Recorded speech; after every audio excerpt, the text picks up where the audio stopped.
Hello friends, मैं आज़ाद sir आपका अपना YouTube channel arts by Azad sir में स्वागत है। दोस्तों, जैसा कि आप जानते हैं कि हम लोग लगातार क्लास 12 के लिए पॉलिटिकल साइंस की बात कर रहे हैं। मैंने अपने चैनल पे आपको फर्स्ट चैप्टर और सेकंड चैप्टर का पूरा वीडियो अपलोड कर दिया है। आज हम लोग बात करने जा रहे हैं थर्ड चैप्टर जो है क्लास 12 का, जो थर्ड चैप्टर है इसकी हम लोग चर्चा करने जा रहे हैं, जिसका नाम है समकालीन दक्षिण एशिया। यानी हमने दो चैप्टर पढ़ा, जिस चैप्टर में हमने एक में तो ये पढ़ने का प्रयास किया, पहला चैप्टर में जिसका नाम था दो ध्रुवीयता का अंत, दो ध्रुवीयता का अंत। ठीक है दोस्तों, और उसके बाद हमने दूसरा जो चैप्टर पढ़ा समकालीन सत्ता का केंद्र, समकालीन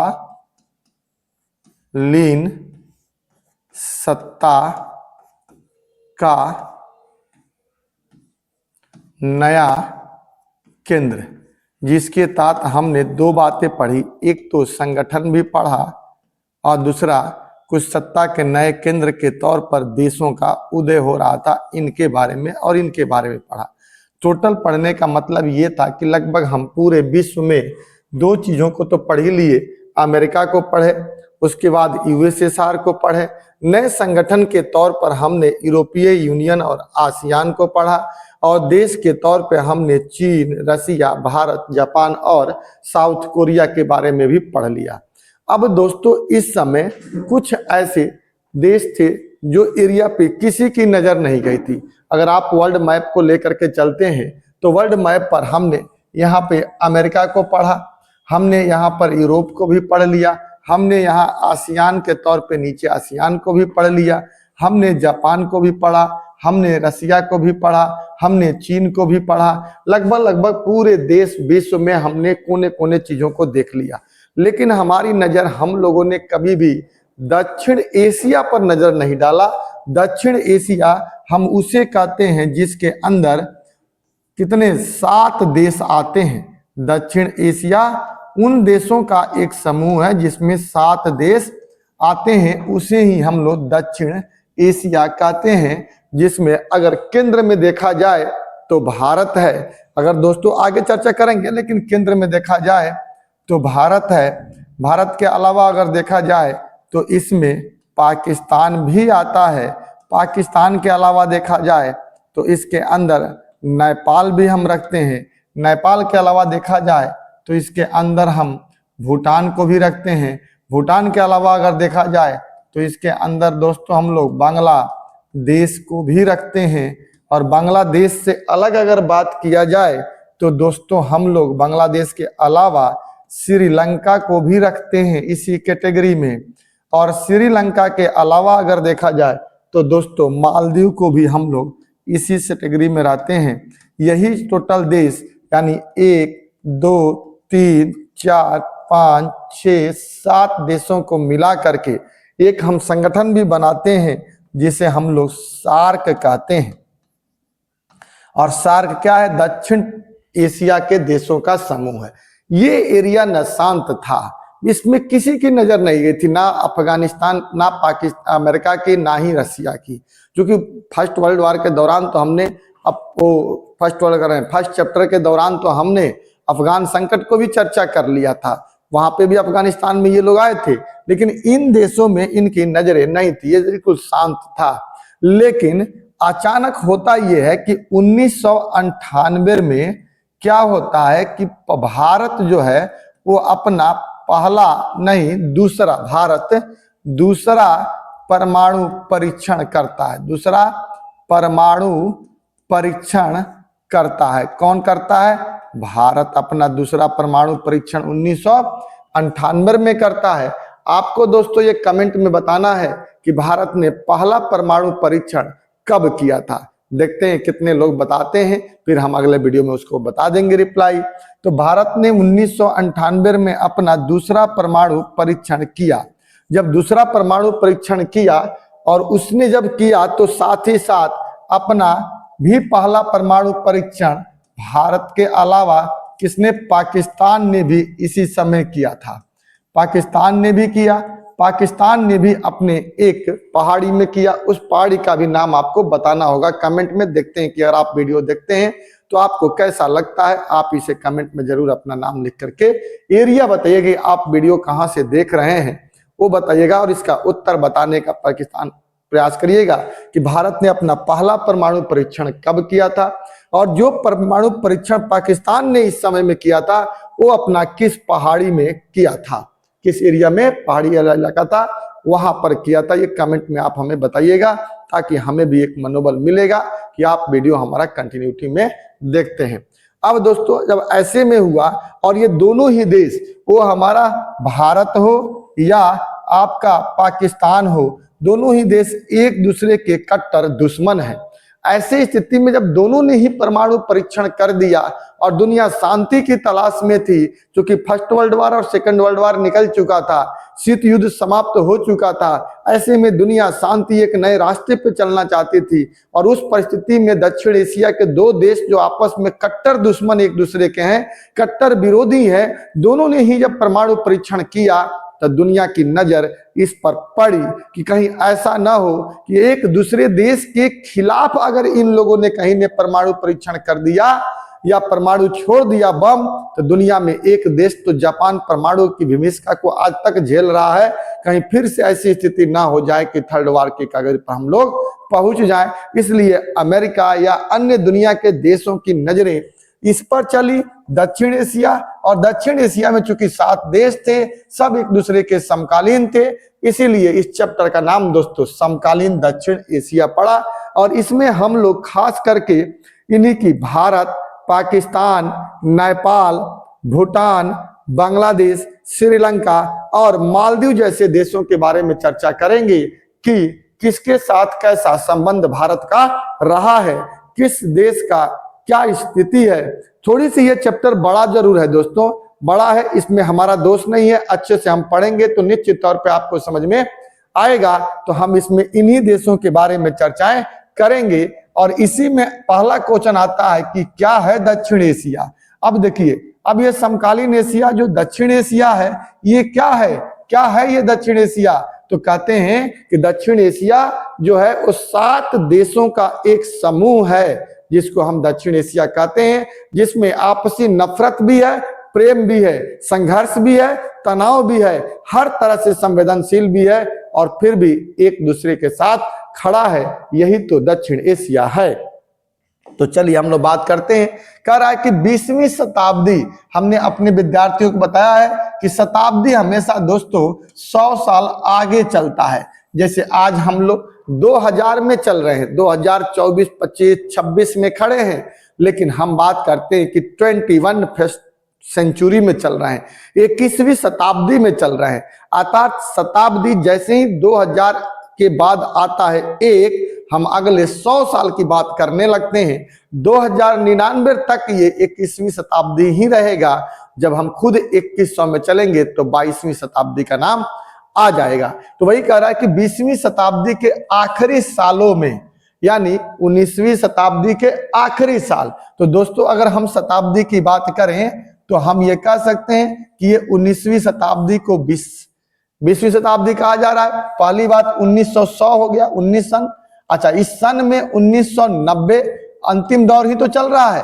1990 के बाद क्या होगा, 10 साल के बाद हमारा क्या हो जाएगा, 2000 आ जाएगा, और 2000 आते ही हम 21वीं शताब्दी में प्रवेश कर जाएंगे। तो वही कह रहा है कि 20वीं शताब्दी के आखिरी सालों में, आखिरी साल मतलब अंतिम क्षण 2090 में, 2090 के भी आखिरी साल क्या हो जाएगा, 1998 में, जब भारत और पाकिस्तान ने खुद को परमाणु शक्ति, भारत और पाकिस्तान ने खुद को परमाणु शक्ति संपन्न राष्ट्र की श्रेणी में शामिल कर लिया, तो यह क्षेत्र अचानक पूरे विश्व की नजर में महत्वपूर्ण हो गया।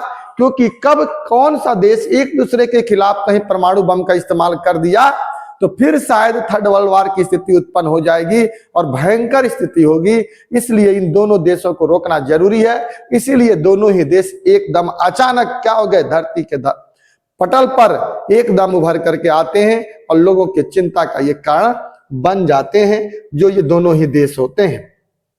ठीक है। हालांकि भारत ने पहले भी परमाणु परीक्षण किया था, लेकिन उस वक्त पाकिस्तान शायद न किया हो। अब कह रहा है कि जिसके बाद विश्व का ध्यान इस इलाके में चल रहे कई तरह के संघर्षों पर आ गया, क्योंकि इस इलाके में तो संघर्ष है। भारत का संघर्ष पाकिस्तान के साथ है, उस सीमा विवाद को लेकर के हो या नदी के पानी के जल के विवाद को लेकर के हो। भारत और नेपाल के साथ भले ही सौहार्दपूर्ण स्थिति रहती है, लेकिन संघर्ष का वजह तो कुछ ना कुछ तो है।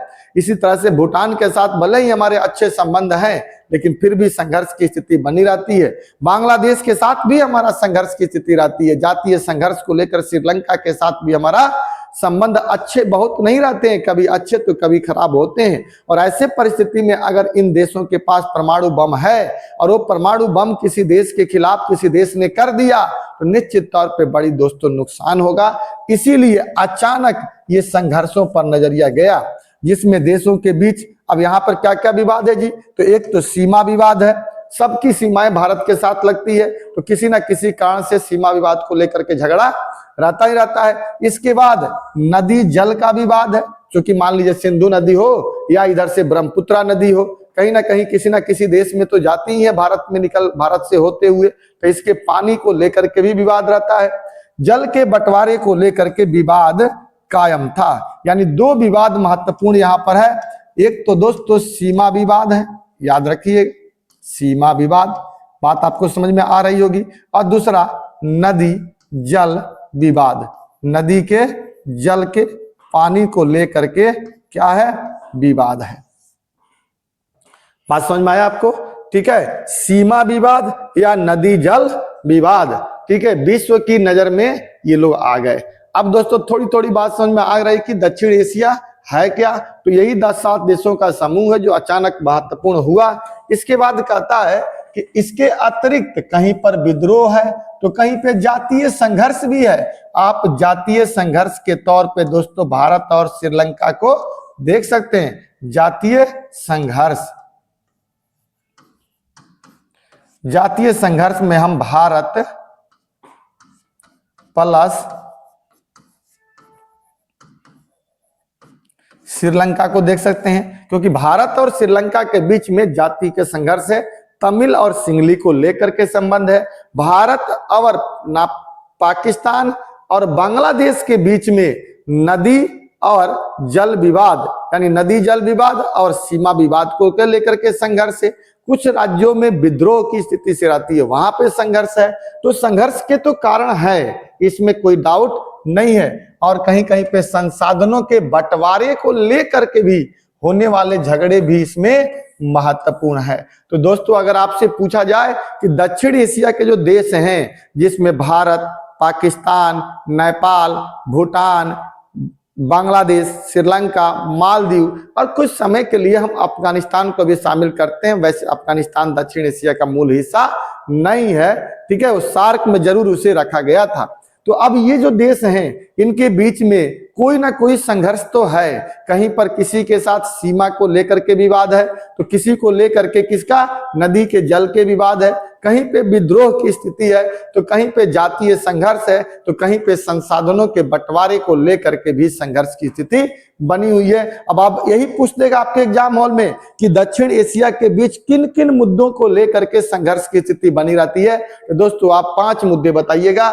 पहला सीमा विवाद, दूसरा नदी जल विवाद, तीसरा विद्रोह, चौथा जातीय संघर्ष और पांचवा क्या होगा आपका, संसाधनों के बंटवारे को लेकर के आपसी मतभेद बना रहता है, जिसके कारण दक्षिण एशिया का इलाका बड़ा ही संवेदनशील बना रहता है, जिसके कारण सुरक्षा की दृष्टि से काफी ये महत्वपूर्ण हो जाता है। इसीलिए अचानक जैसे ही हमने बम फोड़ा था, सबकी नजरें हमारे ऊपर आ गई थी, ठीक है। बहुत से जानकारों का मानना है कि अगर दक्षिण एशिया के देश आपस में, देखिए झगड़ा तो है, इसमें कोई डाउट नहीं है, इन लोग आपस में झगड़ते रहते हैं, लड़ते रहते हैं, लेकिन अगर इन देशों ने इन आपसी झगड़े को मिटा करके, आपसी झगड़े को समाप्त करके अगर एकजुट हो गए, तो इनके पास इतनी ताकत है, इतने संसाधन है कि दुनिया को अकेले टक्कर दे सकते हैं और निश्चित तौर पे आसियान जैसे संगठन के बराबर खड़ा हो सकते हैं। हालांकि इन लोगों ने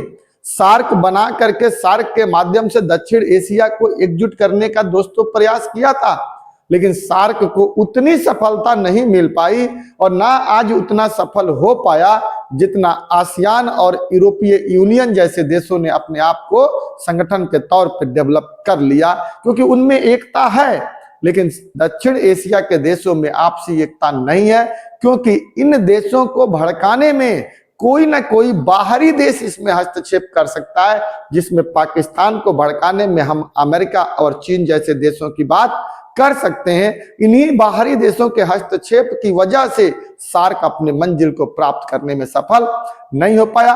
अदरवाइज ये सार्क वाले देश जो है ना, दक्षिण एशिया वाले देश अगर एकजुट हो गए तो दोस्तों इस बात की कोई भनक नहीं है कि ये बहुत बेहतर संगठन साबित कर सकते हैं और दुनिया के लिए एक मिसाल बन सकते हैं, क्योंकि इनके पास किसी चीज की कमी नहीं है।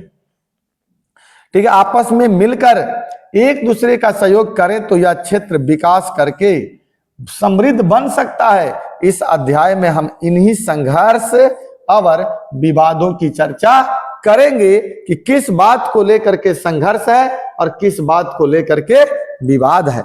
दोस्तों अगर देखा जाए तो दक्षिण एशिया की भौगोलिक विशेषताएं क्या है दोस्तों? 7 देश हैं। देखो दोस्तों, अगर इसमें हम देखें तो अगर ये दक्षिण एशिया के देशों को ऐसे डिफाइन किया जाए तो उत्तर में क्या है? हिमालय है। इसमें अगर देखें अगर हम तो उत्तर में हिमालय है, हिंदू कुश पर्वत भी हम कह सकते हैं। दक्षिण में हमारा क्या है? हिंद महासागर है, हिंद महासागर है दक्षिण में। और इधर की हम बात करें तो इधर में हमारा अरब सागर है, अरब सागर है। और इधर की बात करें तो इधर हमारा बंगाल की खाड़ी है, बंगाल की खाड़ी इधर है। और इसी बीच में, इसी एरिया में ही पूरा हमारा दक्षिण एशिया है। अगर इधर की हम बात करें दोस्तों, बीच में अगर हम कहें तो बीच में अगर हम भारत को ले लें तो इधर हम पाकिस्तान और क्या कह सकते हैं, हम दक्षिण एशिया में पाकिस्तान को रख सकते हैं। और साथ ही साथ इस दक्षिण एशिया में थोड़ी देर के लिए हम अफगानिस्तान को रखते हैं, तो हम अफगानिस्तान पाकिस्तान को पश्चिमोत्तर भारत में रख सकते हैं। इधर अगर देखा जाए तो हम इधर नेपाल प्लस भूटान को हम इधर रख सकते हैं। इधर नीचे में अगर बात किया जाए तो बांग्लादेश को रख सकते हैं और श्रीलंका को भी हम यहाँ पर रख सकते हैं। नीचे अगर यहाँ बात किया जाए तो इधर इस अरब सागर में हम लोग किसको रख सकते हैं? हिंद महासागर के ऊपर नीचे इसमें हम मालदीव को भी रख सकते हैं। इस प्रकार मालदीव यहाँ पे आ गया। 1 2 2 3 3 2 5 और 2 7 और बीच में क्या है? भारत 8 हो गया। अगर अफगानिस्तान को निकाल दिया जाए तो पाकिस्तान 1, नेपाल 2, भूटान 3, बांग्लादेश 4, श्रीलंका 5, मालदीव 6 और हिंदुस्तान 7 देश ये चारों तरफ से बाउंड्री बनाते हैं। और इन्हीं के बीच में इनकी रक्षा या सुरक्षा करने वाला एक तरफ से अगर हिंद महासागर है तो दूसरे तरफ से हिंद महासागर, दूसरी तरफ अरब सागर, इधर बंगाल की खाड़ी है, दूसरे ऊपर में हिंदू कुश पर्वत है। उन्हीं से घिरा हुआ ये दक्षिण एशियाई देश हैं जो अपने आप में क्या है? समृद्ध है, बहुत मामलों में क्या है? समृद्ध है। यही इनकी भौगोलिक स्थिति यहाँ दर्शाती है। अब दोस्तों कह रहा है कि क्या है दक्षिण एशिया? तो दक्षिण एशिया एक ऐसा क्षेत्र है जहां पर सद्भावना भी है और शत्रुता भी है।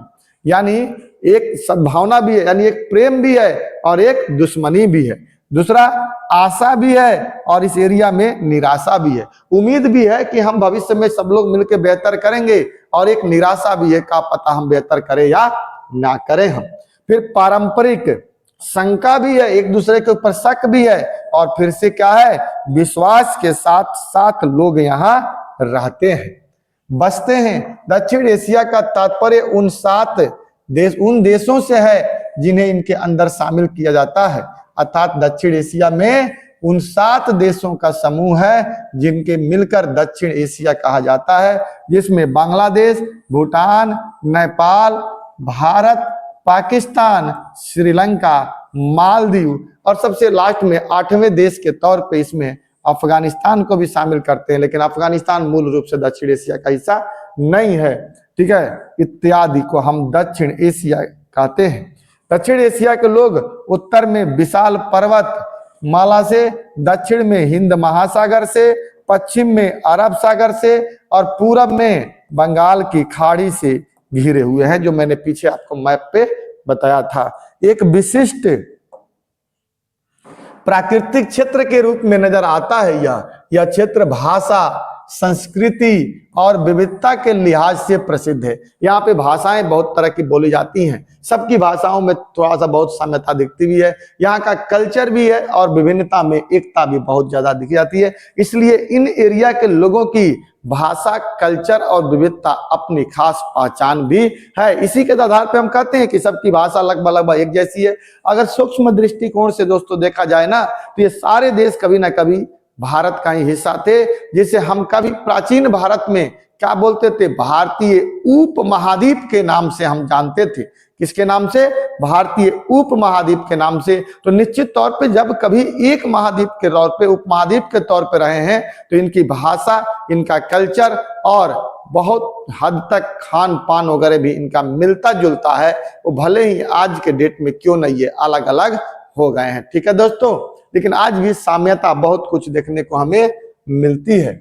अब कह रहा है कि दक्षिण एशिया में शामिल देशों की समस्याएं क्या है। वो हमने अभी कहा ना कि किसी देश के साथ इनका जातीय संघर्ष है, तो किसी के साथ क्या है, नदी के पानी के लेकर के विवाद है, तो किसी के साथ दोस्तों सीमा को लेकर के विवाद है, तो कहीं पर विद्रोह है, तो कहीं पर संसाधनों के बंटवारे को लेकर के भी तनाव की स्थिति बनी रहती है। तो दक्षिण एशिया के में शामिल देश की समस्याएं क्या क्या है, तो कह रहा है दक्षिण एशिया में शामिल देशों की समस्याओं की चर्चा हमने परिचय में भी किया था।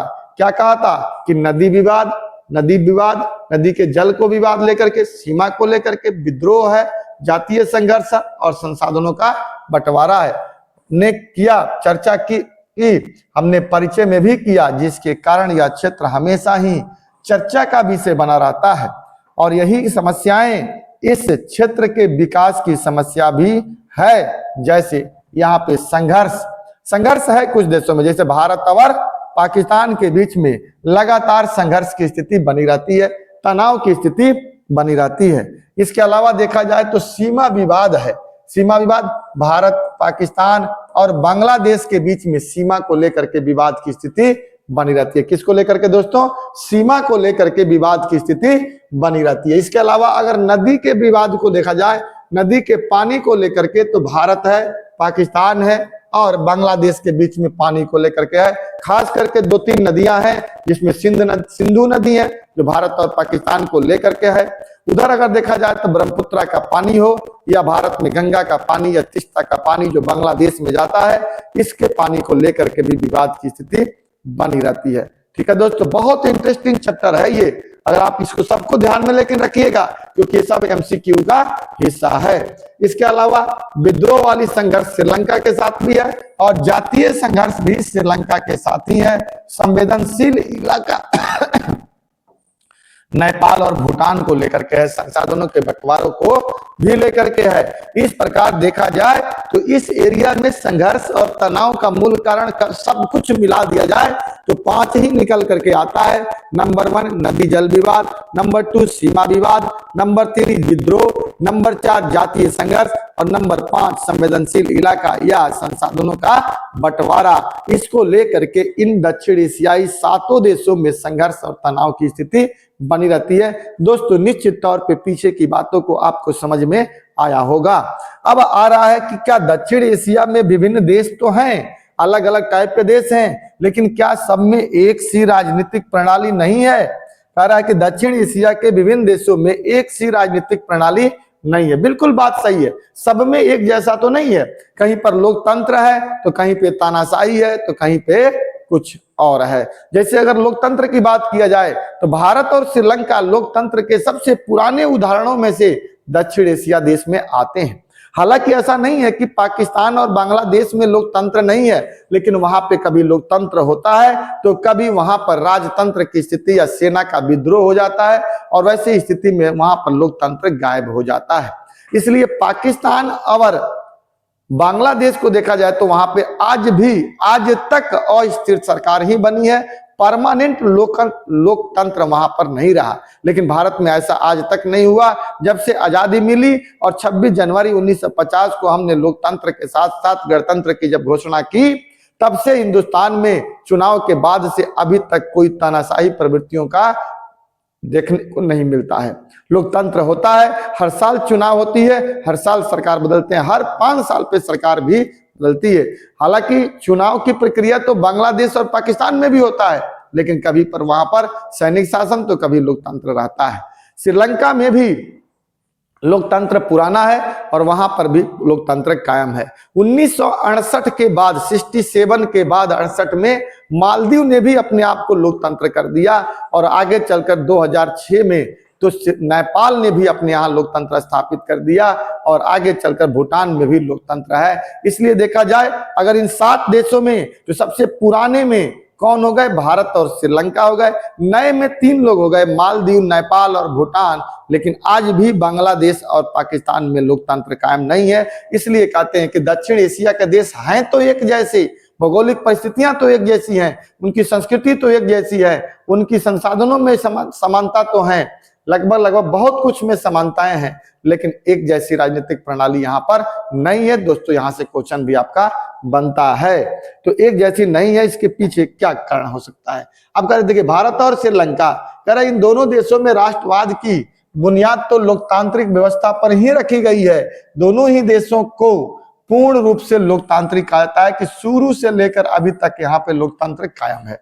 बांग्लादेश और पाकिस्तान की बात की जाए तो दोनों ही देशों में लोकतंत्र अस्थिर है, परमानेंट नहीं है। कभी यहाँ पर सैनिक तानाशाही होती है के कारण लोकतंत्र व्यवस्था तो आती है तो कभी ठीक से बहाल नहीं हो पाता है। यानी कभी लोकतंत्र तो कभी सैनिक तानाशाही यहाँ पर बना रहता है।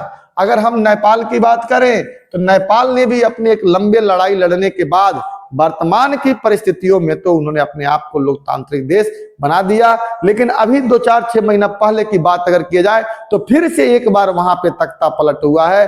तो इससे हम कह सकते हैं कि अभी भी नेपाल भी शायद स्थिर की श्रेणी में नहीं है, लेकिन एक लोकतंत्र वहां कायम माना जाता है। नेपाल में 2006 तक संवैधानिक राजतंत्र था। राजा को वहां नरेश कहकर संबोधित किया जाता था। शासन की सारी शक्तियां राजा या नरेश के पास ही होती थी। 2006 में नेपाल में जन विद्रोह का सिलसिला शुरू हो गया और सफल विद्रोह के बाद में लोकतंत्र स्थापित हुआ। अब वहां राजा की स्थिति नाम मात्र की है, लोकतंत्र वहां कायम है। लेकिन उस लोकतंत्र में भी भ्रष्टाचार और तानाशाही जब पैदा हो गई थी तो अभी 3-4 महीना पहले की बात है दोस्तों, वहां पर फिर से एक बार तख्ता पलट हुआ और दूसरे आदमी को बैठाया गया, लेकिन लोकतंत्र ही कायम है। इसी तरह से अगर भूटान की बात किया जाए तो भूटान के शासक लोकतंत्र के समर्थक में रहे हैं और इसीलिए सत्ता की संपूर्ण शक्ति राजा ने अपने मंत्रिमंडल को दे दी और 2007 में वहां भी लोकतंत्र स्थापित कर दिया गया। मालदीव की दोस्तों बात करें तो मालदीव के सुल्तान ने भी 1968 में लोकतंत्र को स्थापना की और वहां अध्यक्षात्मक शासन प्रणाली यानी राष्ट्रपति शासन प्रणाली की बात होती है। राष्ट्रपति की प्रक्रिया होती है, वहां सरकार और राज्य दोनों का मालिक कौन है? राष्ट्रपति होता है, जिसे राष्ट्रपति प्रणाली हम कहते हैं। तो अध्यक्षात्मक शासन प्रणाली को अपनाया गया है। वहां पर मालदीव डेमोक्रेटिक पार्टी का ही वर्चस्व पाया जाता है। इस प्रकार हमने देखा कि दक्षिण एशिया के सभी देशों में एक जैसी राजनीतिक प्रणाली नहीं है। कहीं लोकतंत्र की जड़ें मजबूत हैं तो कहीं पर लोकतंत्र राजतंत्र तो कहीं सैन्य व्यवस्था कायम है। हालांकि दक्षिण एशिया के लोग लोकतंत्र को अच्छा मानते हैं। क्या मानते हैं? लोकतंत्र को ये अच्छा मानते हैं। इसीलिए तो इतनी कठिनाइयां होने के बावजूद भी वो लोग लोकतंत्र की आशा आज भी नहीं छोड़े हैं। वो देश हमारा पाकिस्तान या बांग्लादेश क्यों ना हो, बार बार तख्ता पलट हुआ है, बार बार सैनिक कार्रवाई हुई है, उसके बावजूद भी उन्होंने लोकतंत्र को कायम रखने की कोशिश की है, चुनाव कराने का प्रयास किया है और आज भी प्रयासरत हैं। कोशिश रहती है कि लोकतंत्र हम कायम रखें और प्रतिनिधि मूलक लोकतंत्र की संस्थाओं का समर्थन करते हैं। दक्षिण एशिया के लोकतंत्र के अनुभव से लोकतंत्र के बारे में प्रचलित या भ्रम भी टूट गया है। जैसे दुनिया में एक भ्रम था ना कि लोकतंत्र तो वही कायम हो सकता है जो देश अमीर भी हो और शिक्षित भी हो, लेकिन भारत जैसे देश गरीब और अशिक्षित हो करके भी सबसे पहले 1951 और 52 में अपने यहाँ लोकतंत्र को स्थापित करके चुनाव करा करके ये दुनिया के सामने सिद्ध कर दिया कि अगर मन में इच्छा मजबूत हो तो कोई भी काम दुनिया में असंभव नहीं है। हमने उन परिस्थितियों में भी चुनाव कराया जब हम गरीब भी थे, अशिक्षित थे। हाँ, अलग बात है कि 1951-52 में हमें चुनाव कराने में वक्त लगा, 6 से 8 महीने का समय लगा, लेकिन दुनिया के भ्रम को हमने तोड़ करके रख दिया कि गरीब और अशिक्षित देश भी अपने यहाँ लोकतंत्र स्थापित कर सकते हैं। और आज भी हम देख रहे हैं कि ऐसा काम नेपाल ने करके दिखाया है, भूटान ने ऐसा करके दिखाया है। तो लोकतंत्र सिर्फ विश्व के धनी देशों में ही फल फूल नहीं सकता। ये जो भ्रम है ना कि केवल गरीब अमीर देशों में ही फल फूल सकता है, नहीं। दक्षिण एशिया में 5 ऐसे देश हैं जहां एक सर्वे के बाद लोकतंत्र को व्यापक रूप से जन समर्थन मिला है। ठीक है दोस्तों, इस प्रकार दोस्तों हमने आज इसमें सिर्फ इस चैप्टर का इंट्रोडक्शन दिया कि इसका इंट्रोडक्शन क्या है, क्या समस्या है, क्या है दक्षिण एशिया, क्या है दक्षिण एशिया की भौगोलिक परिस्थिति, दक्षिण एशिया संघर्ष का स्थिति क्यों बना रहता है, इन सब सारे चीजों के बारे में हमने क्वेश्चन किया। इसके अगले वीडियो में दोस्तों हम लोग पाकिस्तान, अब एक एक करके अलग अलग पढ़ेंगे, पाकिस्तान के बारे में पढ़ेंगे, फिर बांग्लादेश के बारे में, फिर हम नेपाल, भूटान, मालदीव, इन सब देशों के बारे में एक एक करके पढ़ेंगे। दोस्तों अगर आपको ये वीडियो अच्छा लगा तो आपको एक काम जरूर करिएगा। हालांकि इस काम करने में आपको बहुत ज्यादा मेहनत की जरूरत नहीं होती है और ना ही आपको बहुत ज्यादा इसमें कोई खर्च लगता है, बस सेकंडों का समय रहता है। जब आप वीडियो देखते हैं तो नीचे ही वहीं पर एक रेड कलर का सब्सक्राइब करने का ऑप्शन आता है, आप दोस्तों उसे 1 सेकंड में सब्सक्राइब कर सकते हैं। अगर आप सब्सक्राइब करते हैं चैनल तो इससे मुझे मनोबल मिलता है, मेरा उम्मीद बढ़ती है कि आप मुझे वीडियो देख रहे हैं। और मैंने आपको इस वीडियो में 2 क्वेश्चन दिया है, आप उसे कमेंट में बताइएगा। जय हिंद, जय भारत।